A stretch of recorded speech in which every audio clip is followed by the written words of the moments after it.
The first book of Samuel, chapter 24. David, Jonathan, and Saul, part 2, King James Version. And the prophet Gad said unto David, Abide not in the behold, depart, and get thee into the land of Judah. Then David departed, and came into the forest of Hareth. And David went up from thence, and dwelt in a stronghold and Engedi. And it came to pass, when Saul was returned from following the Philistines, that it was told him, saying, Behold, David is in the wilderness of Engedi. Then Saul took 3,000 chosen men out of all Israel, and went to seek David and his men upon the rocks of the wild goats. And he came to Sheepcote by the way, where was a cave, and Saul went in to cover his feet. And David and his men remained in the sides of the cave. And the men of David said unto him, Behold, the day of which the Lord said unto thee, Behold, I will deliver thy enemy into thy hand, that thou mayest do to him as it shall seem good unto thee. Then David arose and cut off the skirt of Saul's robe privily.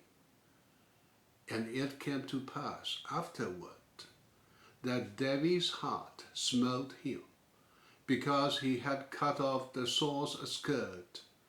And he said unto his men, The Lord forbid that I should do these things unto my master, the Lord's anointed, to stretch from my hand against him, saying, He is the anointed of the Lord.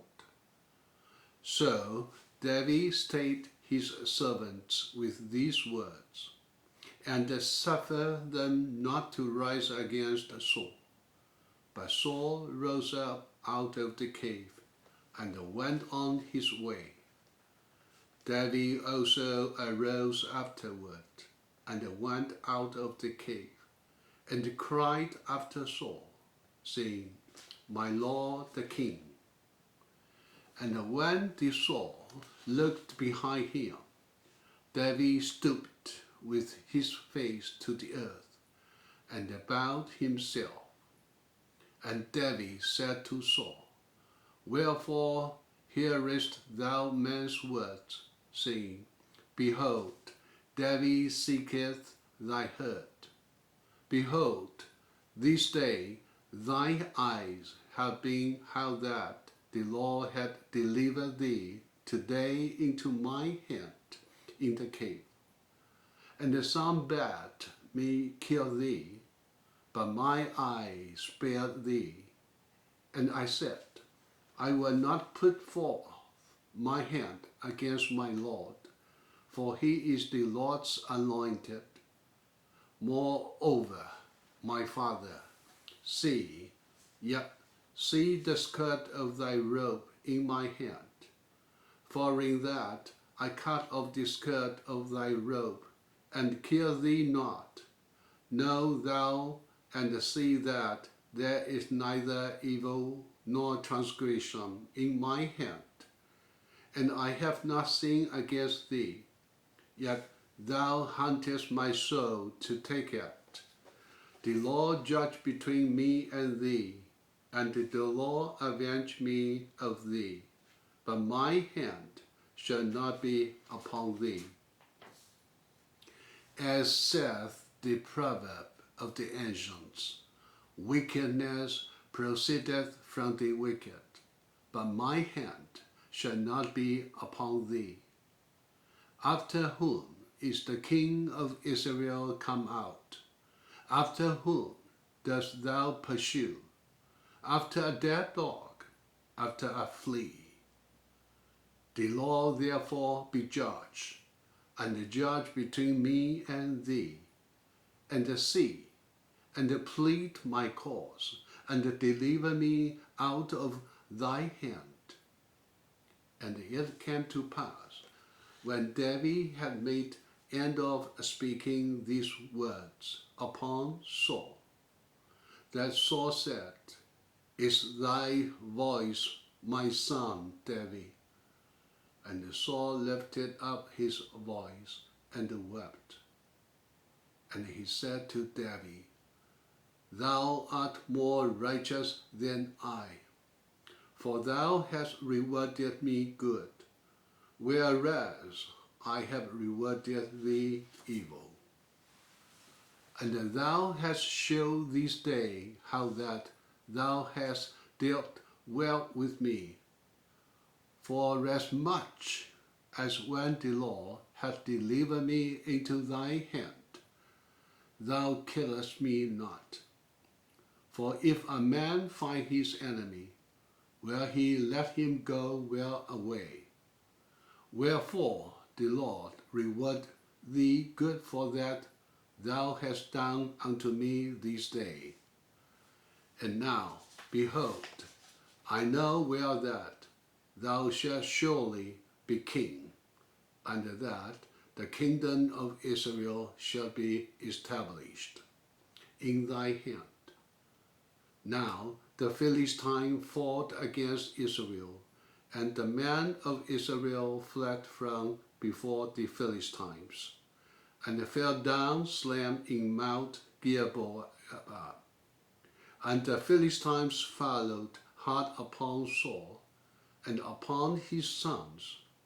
And the Philistines slew Jonathan, and Anibadba, and Melchishah, Saul's sons. And the battle went sore against Saul, and the archer hit him, and he was sore wounded of the archers. Then said Saul unto his armor-bearer, Draw thy sword, and thrust me through their width, lest these uncircumcised come and thrust me through, and abuse me. But his armor-bearer would not, for he was sore afraid. Therefore Saul took a sword, and fell upon it. And when his armor-bearer saw that Saul was dead, he fell likewise upon his sword, and died with him. So Saul died, and his 3 sons, and his armor-bearer, and all his men, that same day together. And when the men of Israel that were on the other side of the valley, and they that were on the other side Jordan, saw that the men of Israel fled, and that Saul and his sons were dead, they forsook the cities and fled, and the Philistines came and dwelt in them. And it came to pass on the morrow, when the Philistines came to strip the slain, that they found Saul and his 3 sons fallen in Mount Gilboa. And they cut off his head, and stripped off his armor, and sent into the land of the Philistines round about, to publish it in the house of their idols, and among the people. And they put his armor in the house of Ashiboroth, and they fastened his body to the wall of Bethshan. And when the inhabitants of Bethshegilah heard of that which the Philistines had done to Saul, all the valiant men arose and went all night, and took the body of Saul and the bodies of his sons from the wall of Bethshan, and came to Jabesh, and burned them there. And they took their bones and buried them under a tree at Jabesh, and fasted 7 days. That's it. Thank you.